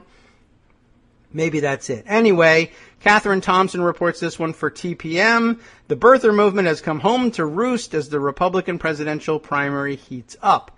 In a column published last week on a conspiracy theory website, well pointed out there, WND, what used to be World News Daily, I think. I don't know whether they still go by that or just do like the KFC thing. Author Jack Cashill, or maybe Casehill, no, you tell me, Cashill. What kind of name is that? Deport that guy. Anyway, the author noted that questions had been raised about whether 4 of the 17 candidates in the GOP field were really natural-born citizens and therefore eligible to run for president. If you apply the Santorum logic far enough back, I'm sure somebody, somewhere along the line, for all of these guys, arrived less than documented. Even, did they have immigration papers when they came on the Mayflower? No. So, there you have it. Well, of course, the United States government didn't exist at the time, et cetera, but that's all just technicalities. Repeal everything, I say. All right, starting with Ted Cruz, I think he's the most obvious. Cruz has already dealt with the question publicly. The Canadian-born senator from Texas renounced his citizenship with that country. That would be Canada, not Texas. Last summer, in anticipation of a 2016 bid. Don't get on my case about Texas not being country. That's close to the line. We know. Depending on what time you're listening to this podcast. Like in the distant past, I could be talking real sense. Anyway, the author also listed Marco Rubio, Bobby Jindal, and Rick Santorum among those who were suspect. I say all 17 are suspect for various reasons. He even mentioned that Jindal's preferring to go by the name Bobby, inspired by the Brady Bunch, instead of his given name, Piyush, would make for interesting evidence in a court case focused on his eligibility to run for commander-in-chief. Of course, I think Ted Cruz's real name is something else also. And Jeb Bush's name is something else, by the way. They all have different names. They all make up new ones. They have stage names. Who exactly was suspicious of these candidates, and on what grounds could these 4 politicians' eligibility to be president be challenged? And why was Santorum, whose background as an Italian-American doesn't get mentioned nearly as frequently as Rubio's Cuban heritage or Jindal's Indian heritage, what makes him suspect? TPM called this loon up to find out. He notably co-wrote the 2012 book Officer's Oath with former Lieutenant Colonel Terry Lakin, who was dismissed from the U.S. Army in 2010 and sentenced to 6 months in prison for refusing to deploy to Afghanistan amid his questions about President Barack Obama's eligibility to serve as Commander-in-Chief. Below is a transcript of the conversation that has been lightly edited for length and clarity. If it was edited for insanity, there wouldn't be much left. Let's see. So TPM asks, you kick off the column writing that the question has been raised as to whether Rubio, Cruz, Jindal, and even Santorum are natural-born citizens and thus eligible to be president. So we all know by now that Ted Cruz was born in Canada. I'm curious as to who's been raising the question about these other guys, Rubio, Jindal, Santorum. Cashill says this. The subject's been raised for years. Maybe, maybe not. Especially in very strict constitutional Tea Party circles, it's a very lively topic. Because they're idiots. As I expected from my article yesterday, there were many people who attacked me for being unduly lenient in my description of who's eligible and who's not. Of course, we're all just joking. It's an undercurrent. It's not enough to turn an election, but it's enough to cost you like 1% of a potential electorate. That's not to say they'd vote for the Democrat. These people typically are very conservative, but that they would just sit home and pout, basically. Well, that's probably accurate. What do you think? What do you think that says there's this undercurrent, that 1% that's actually going to go after conservative candidates? Well, they're not going after conservative candidates, he said. They went after Obama, too. They're basically in an admirable way, he says. They're people who believe the Constitution is sacred and inviolate. They will take that road even though it means the potential loss of one of their better candidates. And, of course, it's so sacred and inviolate that we should be repealing amendments to it. You write that the term natural-born citizen is often misunderstood or deliberately twisted. How so? And can you give me a specific example of that? When the challenge was made against Barack Obama, people said, how dare you question he's a natural-born citizen because he was born in Hawaii. Even if he was born in Hawaii, that does not make him a natural-born citizen, says this guy. It's a very strict term. I won't say very strict. There's a real meaning to the term. Well, you did say very strict. You just did. Okay, you didn't mean to? We'll continue on. There's a real meaning to the term. It's not that it's perfectly defined, but the understanding is well understood. The understanding is that you have to be born of American parents with unquestioned loyalty to the United States. So, for instance, had Obama been born somewhere other than Hawaii, he would not have been eligible to run for president. Okay, but, all right, just continue with the craziness. Even though his mother was an American, just like Ted Cruz's mother was an American, the difference is that according to the law, you'd have to be an American citizen for 5 years after the age of 14. She simply wasn't old enough to confer that status on Obama. Where does that come from? I don't know. If his mother had been a non-American citizen and his father had been a Kenyan, and neither had any allegiance to the United States, which in fact neither of them really did, he would have not been eligible no matter where he was born. So the question comes up about Bobby Jindal's parents. Both of them were in the United States on student visas. To me, the real question is, does the candidate have any divided allegiance? So if Jindal's parents remain steadfastly identifying as Indians, and he's steadfastly identified as Indian, even though he was born in the United States and was a citizen, he would not be eligible.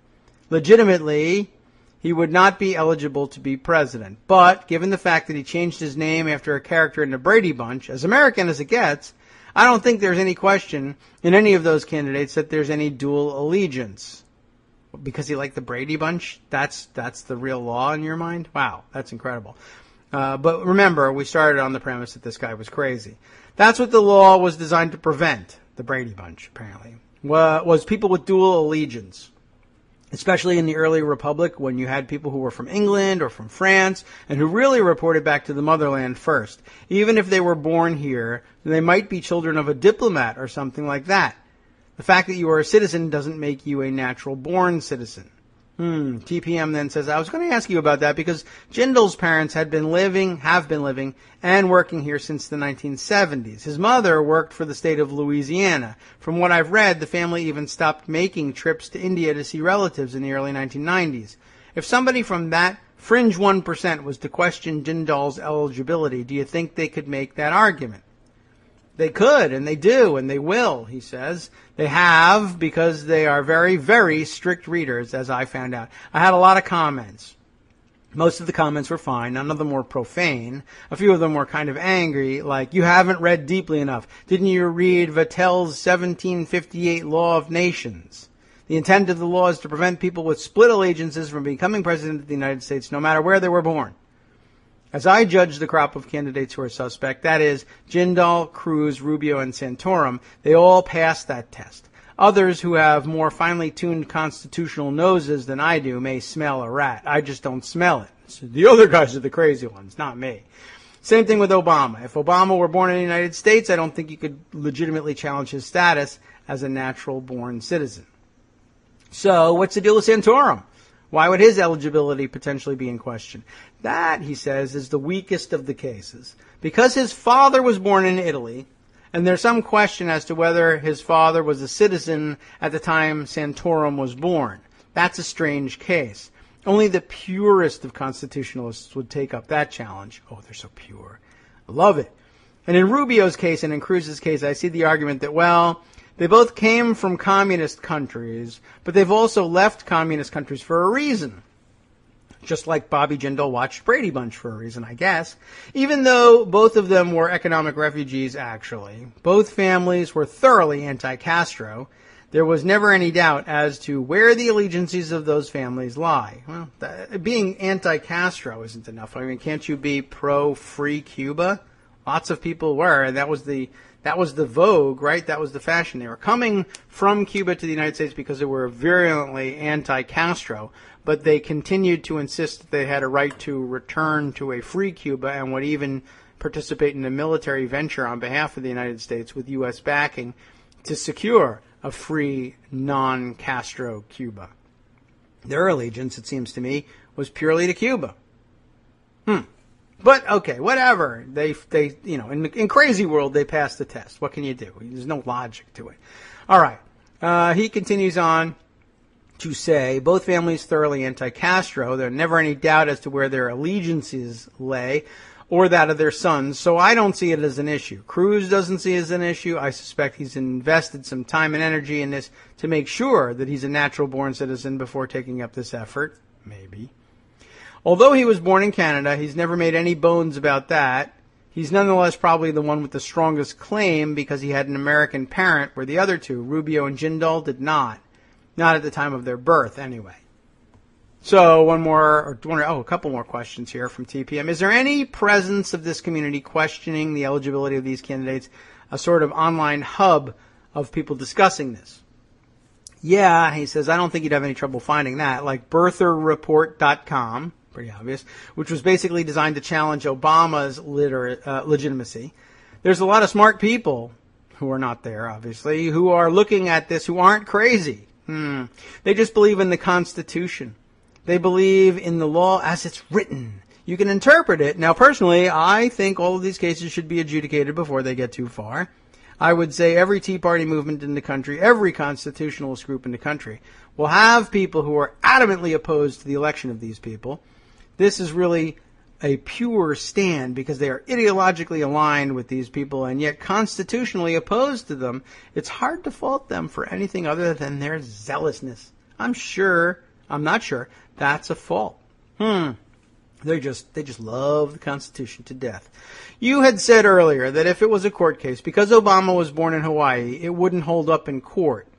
The argument that he wasn't a natural-born citizen, not even sure what that actually means, but he goes ahead and answer anyway. I think of Obama. If Obama were in fact born in Hawaii, I still think that's questionable. I think he would prevail in court as a natural-born citizen. I think if he were born, say, in Canada, he would not prevail. He would lose because neither his mother nor his father was constitutionally, by law, able to confer citizenship on him.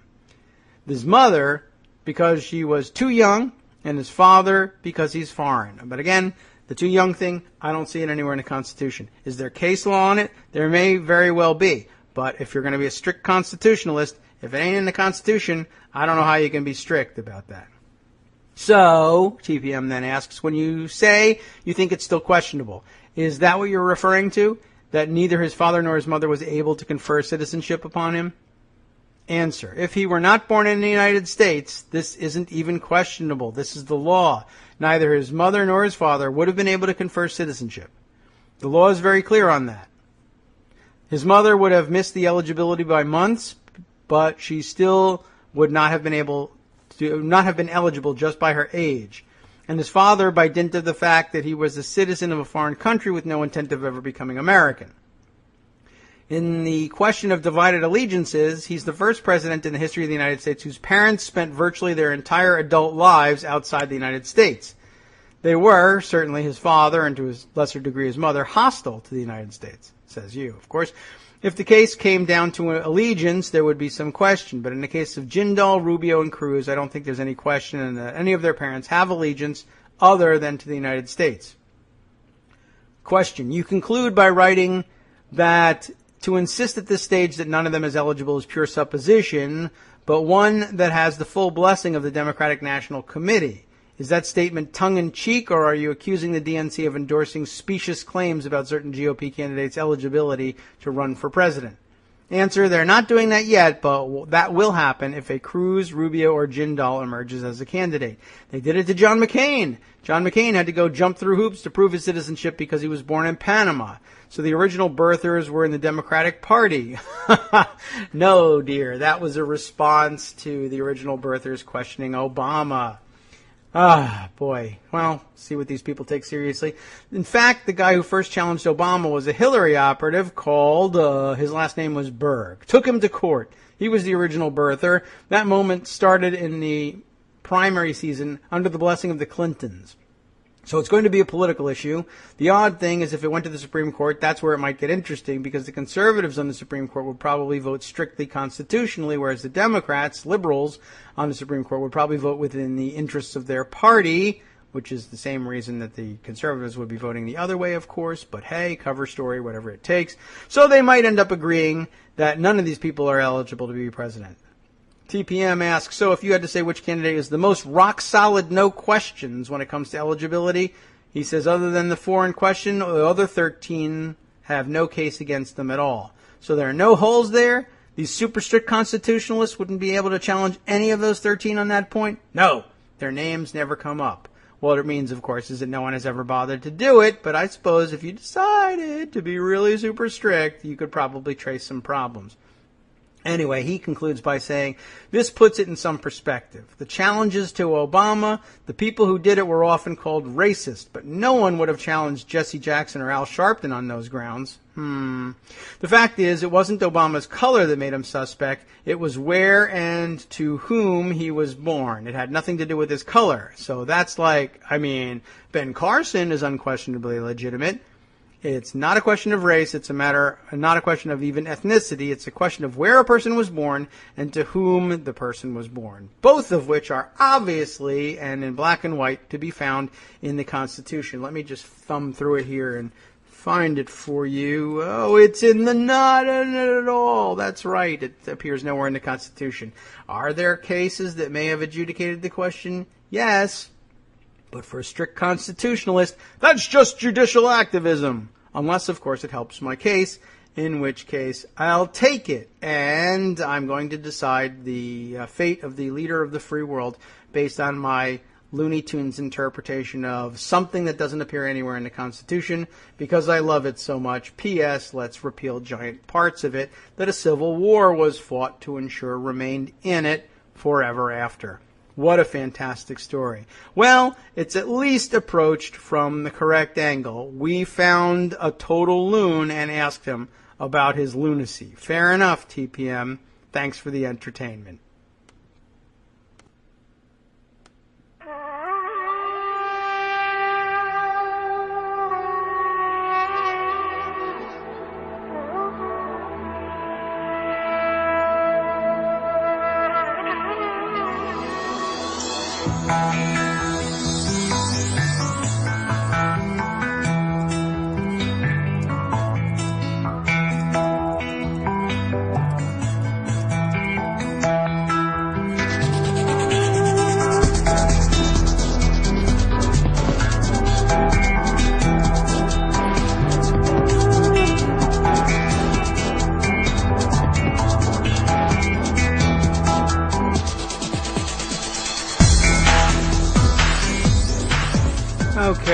So let's give this a try, shall we? We're back on the air and perhaps back on live and playing through netrootsradio.com. Apologize for the interruption. Just, I don't know, things went a little more wild than usual. I have the constant problem of having almost all of my computer workflow interrupted throughout the day, a dozen times or more, by an unresponsive script error. And lots of people out there over Twitter tell me they have the same problem, particularly when running Firefox and Gmail and having a couple tabs open. Happens all the time. It happens a lot to me, and I guess the cure, at least one person, or I've seen it more than once, people say just disable Flash in Firefox. You miss out on surprisingly little usable, really nice, good, fun content, and almost everything you miss out on are pop-up ads instead, and I'd like to miss out on a lot of that. Plus, in the past, I've had a lot of people advise me on how to disable the auto-playing video that constantly plagues the show as well. And I have yet to execute on that, too. I guess I'll get to both of those things today.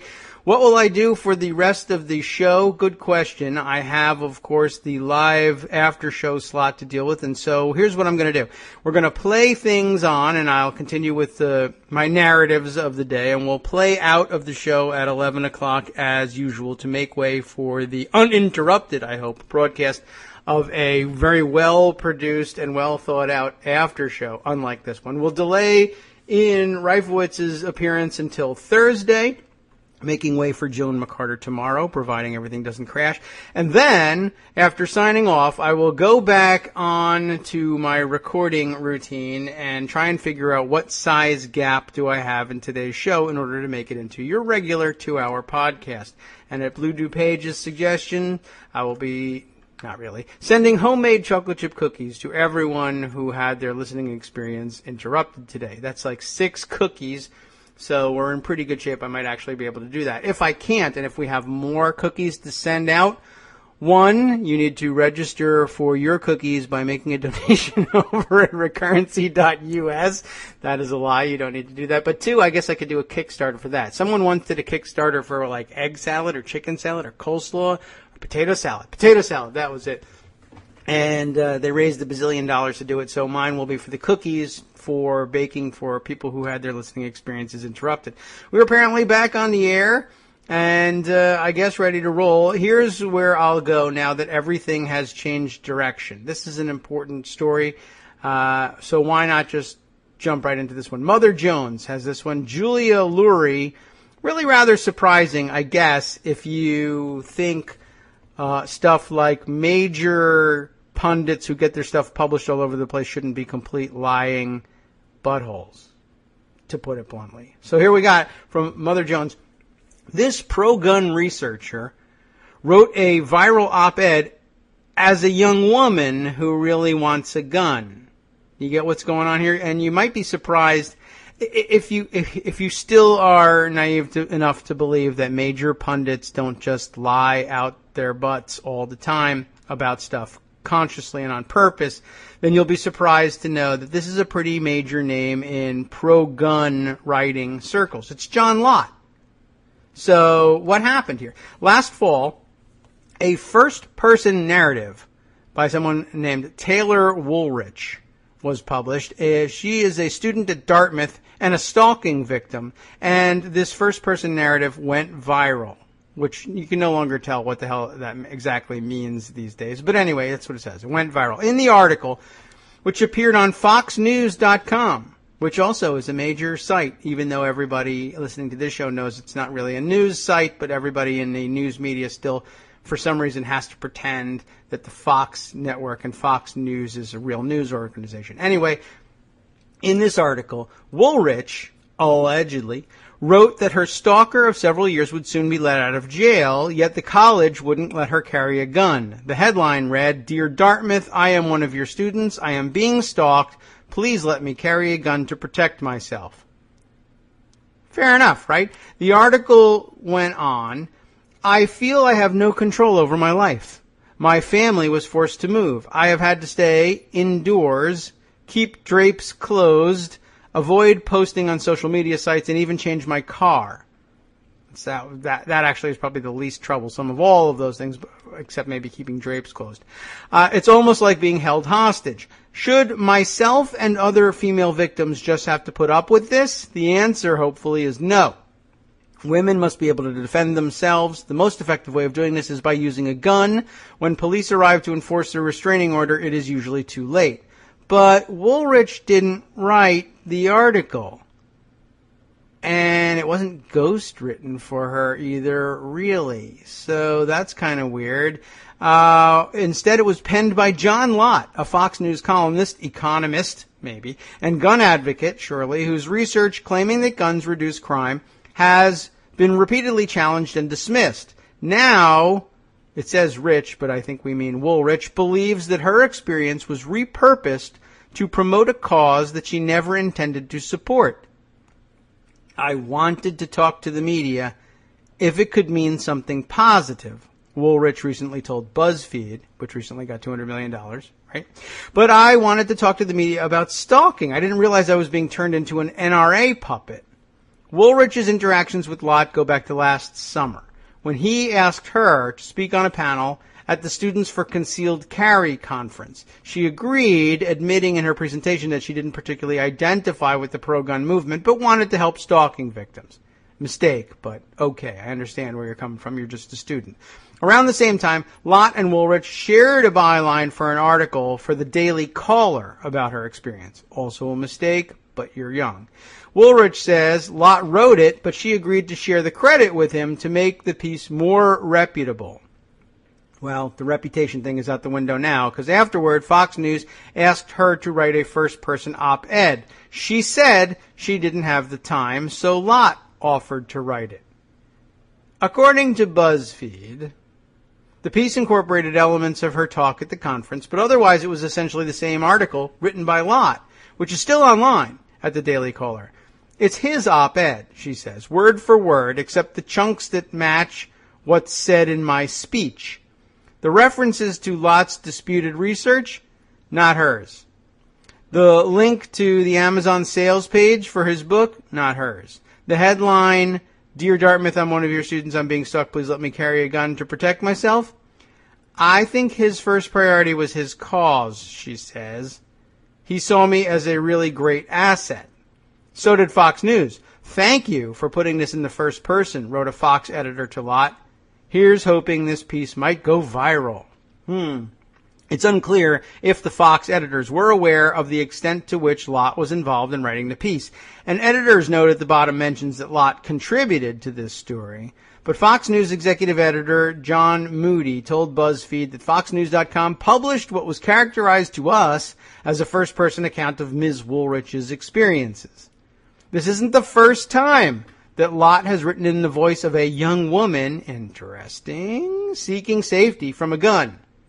Not seeking safety from a gun, but seeking safety by getting a gun, is how that should really be put. In 2003, Lott was forced to admit, so he's on record here, that he had posed as an active online commenter named Mary Roche, who presented herself as his former student at the University of Pennsylvania and fiercely defended his research. Even if I am not wearing heels, I don't think that there are many men that I could outrun, especially over a short distance. Unfortunately, women are not as fast as men on average, Roche/Lott wrote. So that's a real winner for the women there. You obviously don't know what it is to be seriously threatened by someone who is much stronger than you are. Lott later explained that on a couple of occasions I used the female persona implied by the name in the chat rooms to try to get people to think about how people who are smaller and weaker physically can defend themselves. That's what we call a sick pervert who hangs around chat rooms and pretends they're a member of the opposite sex for various reasons. But I'm not soliciting sex. Oh, no?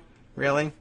Homosexual? Are you sure that's not what you're doing? I'm not really entirely positive about that.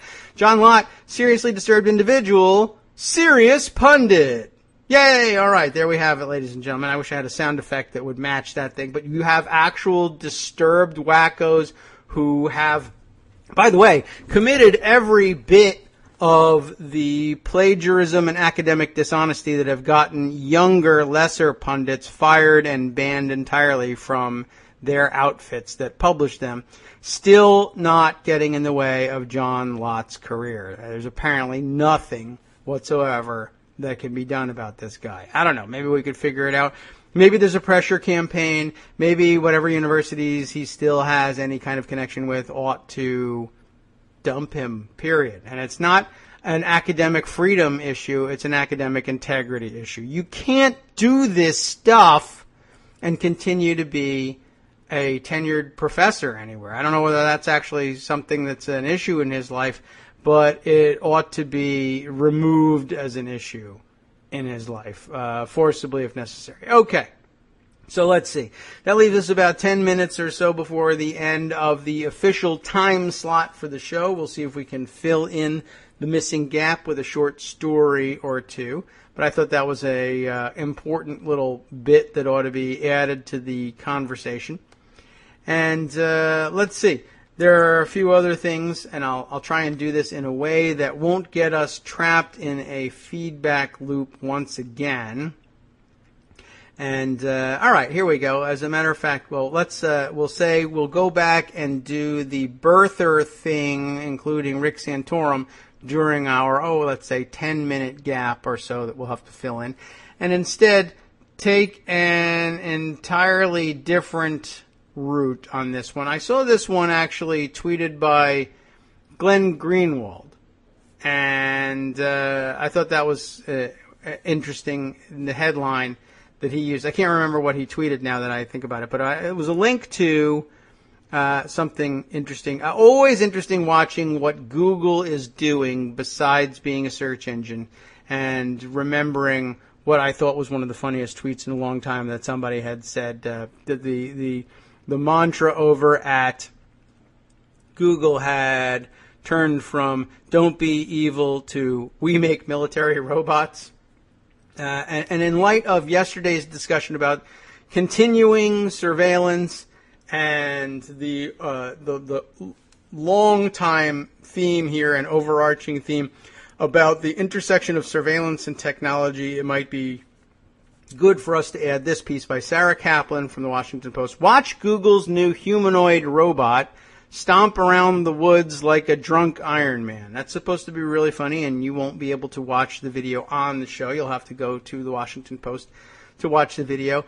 But it's described thusly by Kaplan in her write-up. This is Atlas. Atlas is an agile anthropomorphic robot who apparently is also fond of alliteration. Atlas was created by Boston Dynamics.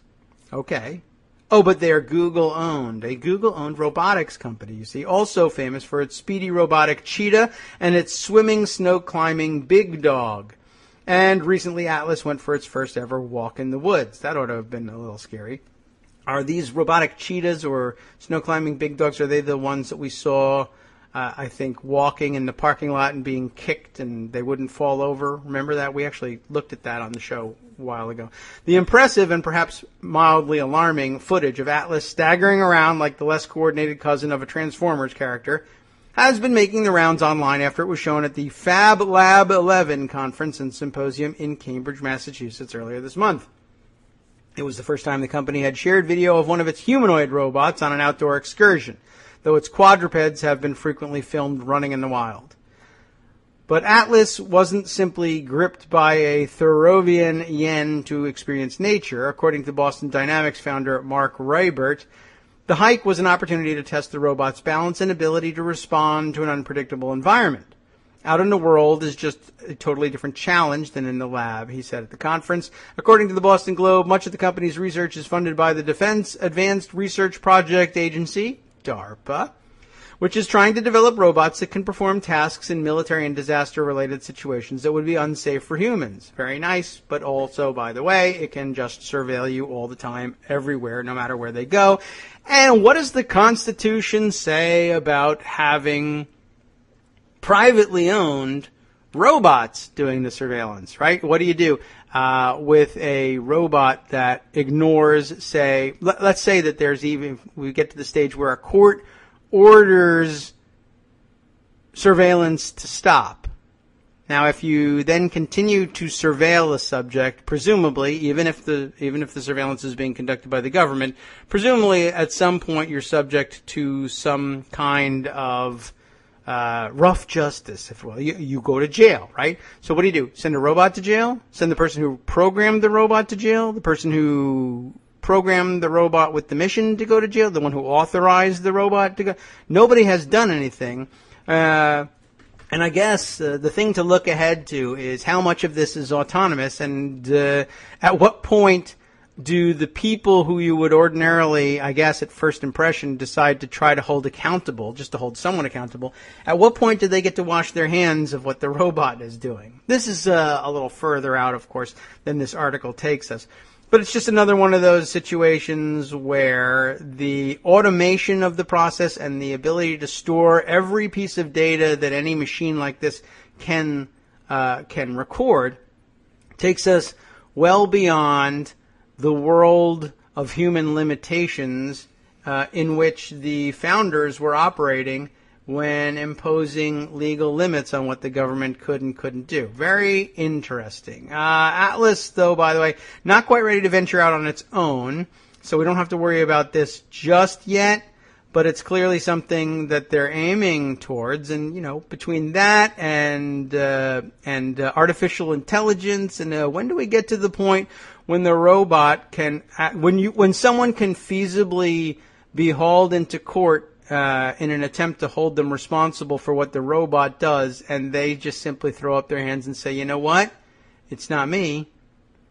It's the robot. And if you don't believe me, you can examine the code and find out for yourself, except no one is going to be capable of doing that, except people who are working at this very highest level of programming. And gee whiz, if they all don't work for Google at that point, I would be really surprised. Anyway, it's time for us to sign off. Those of you who rejoined us after the unfortunate break, don't worry about it.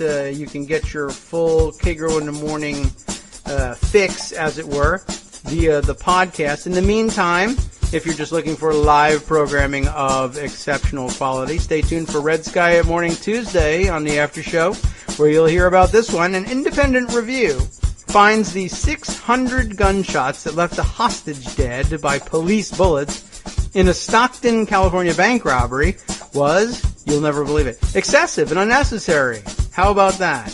Finally, they got around to that one on 600 gunshots. The Oath Keepers, by the way, plan to arm 50 Ferguson demonstrators with AR-15s and dare the cops to shoot them. Let's you and them get shot, shall we? What a fantastic plan that one is. I'm glad that they're bringing that one up. We touched on that yesterday. That deserves some attention. And local officials have pushed to criminalize homelessness, and the federal government is pushing back. On the last half today, Chris Reeves, a.k.a. Tom Servo, 433, for political and activist news in the States. From Daily Kos Radio on netrootsradio.com,